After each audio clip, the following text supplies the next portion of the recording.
Welcome to Motivate Me Rahul, and as you've guessed, I'm Rahul. Pakistan is a cry baby. Pakistan एक रोंदड़ देश है और इसका एक और एग्जाम्पल अब सामने आ गया है.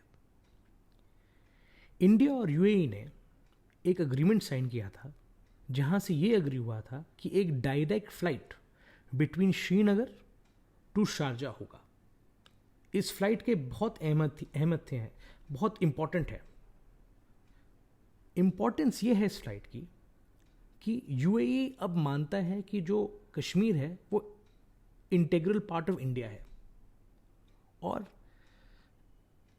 ट्रेड के लिए और बेटरमेंट के लिए बहुत इंपॉर्टेंट था कि अगर ये फ्लाइट चले तो दोनों देशों में दोस्ती बढ़ती है और ट्रेड, फाइनेंस, बहुत सा इम्प्रूवमेंट हो सकता है in the state of Jammu and Kashmir. अब ये फ़्लाइट तो अनाउंस हो गई, लोगों ने टिकट भी खरीद ली, ये फ़्लाइट 4 बार उड़ी भी.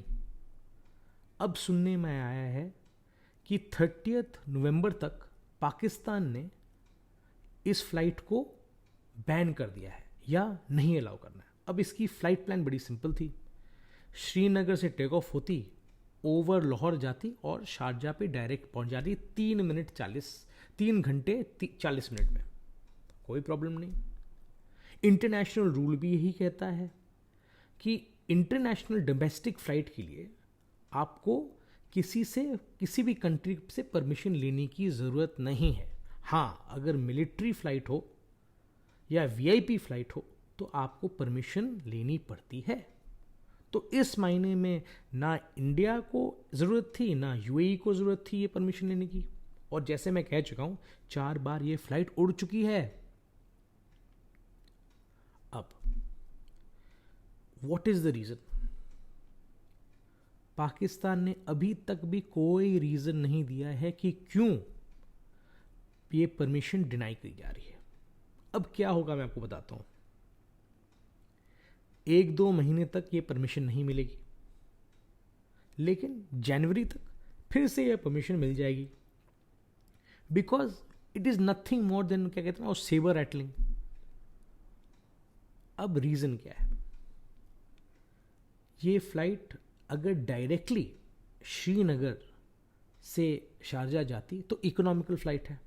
पैसे कम करते हैं, पैसे कम लगते हैं, लोग उड़ भी सकते हैं, इट इज़ वायबल. पाकिस्तान क्योंकि जानता है इंटरनेशनली वो इस फ्लाइट को नहीं रोक सकता, वो ये कर सकता है कि उसको जितना अनइकोनॉमिकल कर सके वो करेगा. लेकिन ये भूल जाता है कि इंडिया बड़ा देश है, इंडिया के पास पैसे हैं. अरे चलाएंगे इस फ्लाइट को, चिंता मत करो. So this is the fact. अब देखिए क्या होता है.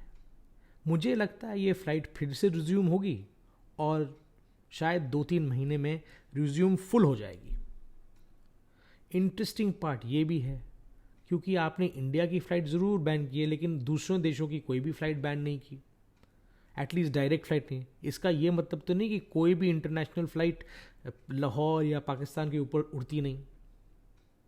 इसलिए मैं कहता हूँ यार, पाकिस्तान, लड़ना है तो बड़े चीज़ों में लड़ो ना, ये छोटे छोटे चीज़ों में क्यों लड़ते हो? There is nothing else to say. I hope you like this channel. I hope you like this episode as well. And I would love to hear from you. Cheers.